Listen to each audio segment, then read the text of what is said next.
Oro Shilabawale, Oro Shilabawale, Oro Shilabawale, Anisher Achtung Taure.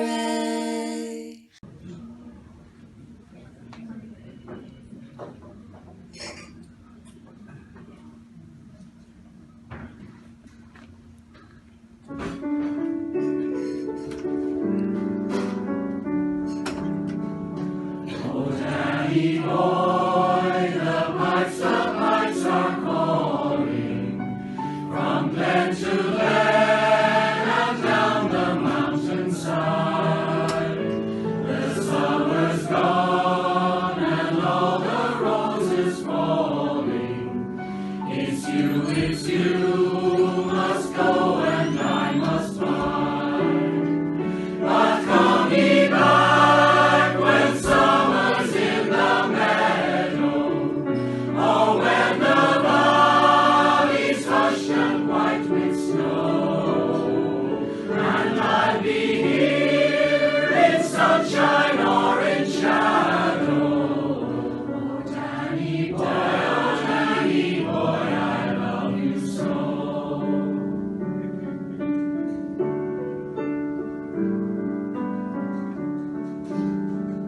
But when ye come and all the flowers are dying, and I am dead as dead I well may be, you'll come and find the place where I am lying, and heal and say an Ave there for me, and I shall hear those soft you tread above me, and all my grave will warm and sweeter be. For you will bend and tell me that you love me, and I shall see until you come to me. Oh, Daddy boy, I love you so.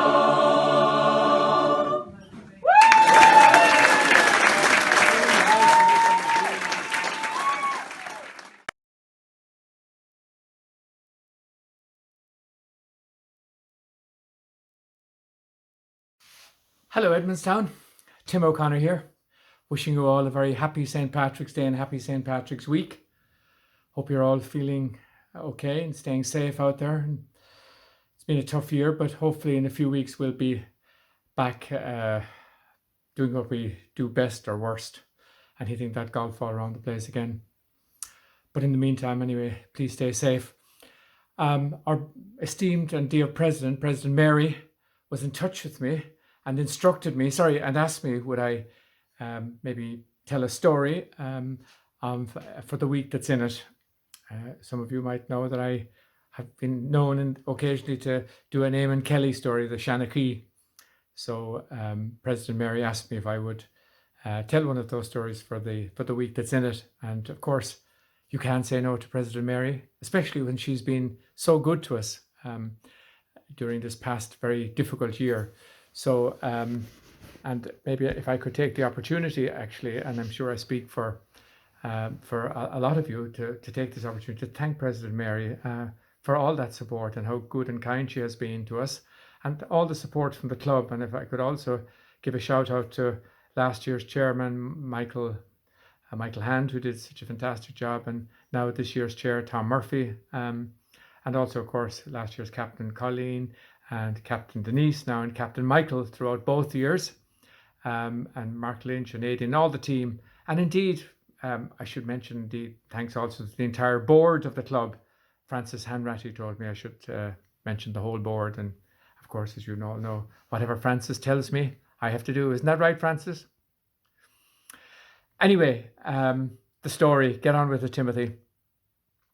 Okay, well, Eamon Kelly, the Seanachai, I suppose many of you are too young, including Francis, to remember Eamon Kelly, but back in the 50s and 60s and indeed 70s and 80s, he was a great storyteller on the radio, on the television, and also Abbey Theatre. I suppose I felt a connection to him through Slieve Lucra, down in that lovely neck of the woods in the southwest of Ireland.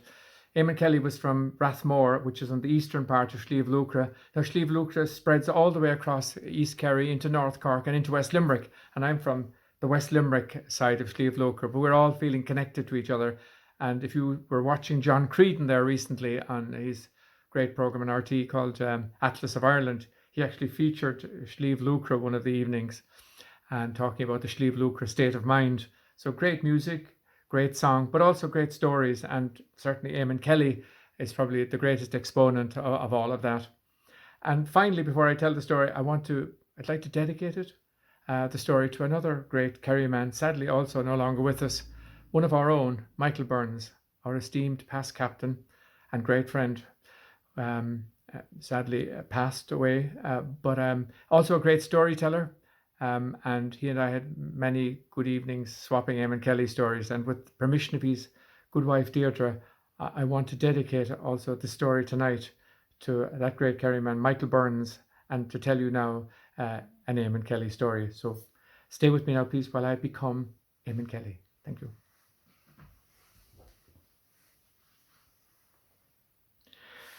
In my father's time, there was no knowing the amount of people who used to get married between Chalk Sunday and Shrove Tuesday. But queer times, as the cat said when the clock fell on him, no one at all used to get married during Lent nor the rest of the year. So if you weren't married by Shrove Tuesday night, you could throw your hat at it. You'd have to wait another 12 months, unless, of course, you went out to Skelligs where the monks kept old time. In fact, there was a document going the rounds that time called the Skelligs List. Oh, a most scurrilous document in verse lampooning those bachelors who should have but didn't get married during Shrove. How's this one went now? Yeah. There's Mary the Bridge and Johnny her boyfriend. They're walking out now for 21 springs. There's no ditch and no dyke that they haven't rolled in. They must know by now the nature of things. Johnny, says she, do you think we should marry and put an end for all time to this wooster and fuss? Yeah, you must be near doting, woman, says he. Who do you think would marry either of us? Well, of course, there was plenty of love matches in that time too, and plenty of love making. How you'd know was by the bluebells in the wood and the long grass and the slopes of the railway. They used to come in for a bit of flattening. Well, that was all right now in a summer's night, but maybe in the mid of winter you might be conveying home this little Colleen and she might say to you, I know what you mean, but the grass is wet. Well, there was only one thing for it then, and that was up in a hay shed. Now, if you were a clever young man, you'd pick a hay shed where the dog knew you.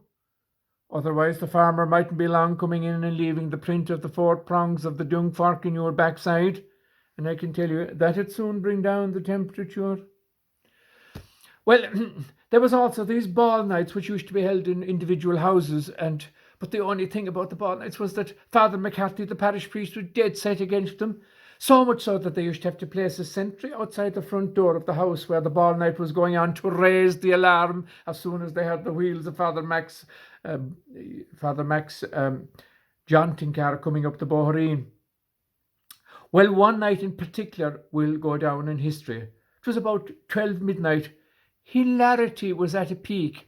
Hijinks in the kitchen, capers in the room, when the next thing, the front door burst open and in jumped the sentry shouting, and Tanimajokes is down on top of us, the parish priest is coming up the Bohereen.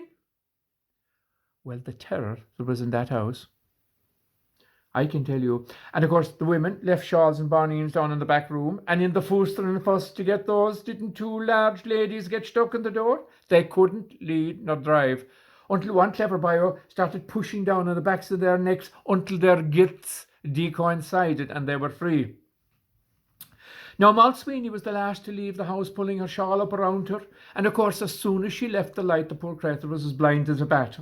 And who do you think she ran into? A head-on collision, only Father McCarthy coming in the back way.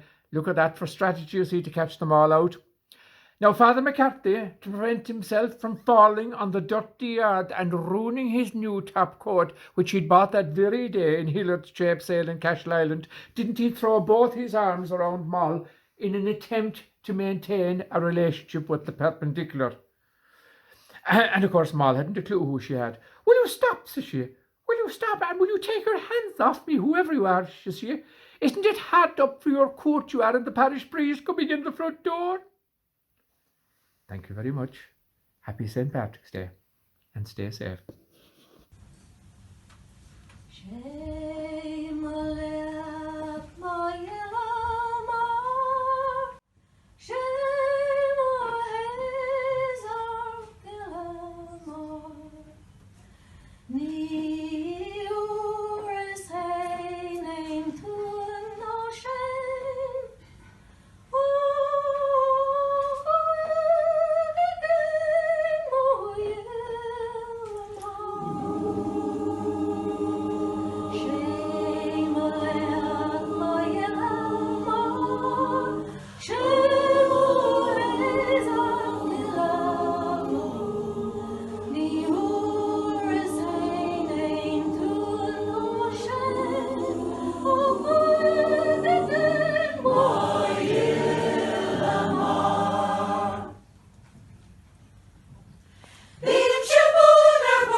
we